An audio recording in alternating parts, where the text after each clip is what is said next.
ஒரு காரும் MPV வாகனமும் நேருக்கு நேர் மோதிக்கொண்ட சாலை விபத்தில் ஒரே குடும்பத்தைச் சேர்ந்த 5 உயிரிழந்தனர்.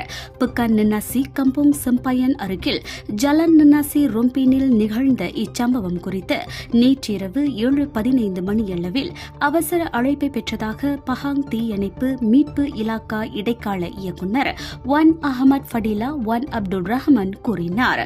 நின்னாசி குவாலா ரொம்பின் தீயணைப்பு மீட்பு நிலையங்களிலிருந்து 23 படை உறுப்பினர்கள் அங்கு அனுப்பி வைக்கப்பட்டனர்.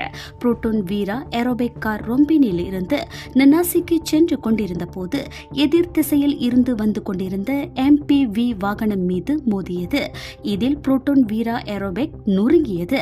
அக்காரில் பயணம் செய்த பட்டறை தொழிலாளி 52 வயது ஹம்சா ஜஹாரி, அவரின் 38 வயது மனைவி ரஹீமா அவாங் முடா, அவர்களின் 10, 8, 4 வயதிலான 3 பிள்ளைகள் காருக்குள்ளேயே சிக்கி உயிரிழந்தனர் என்று அவர் தெரிவித்தார்.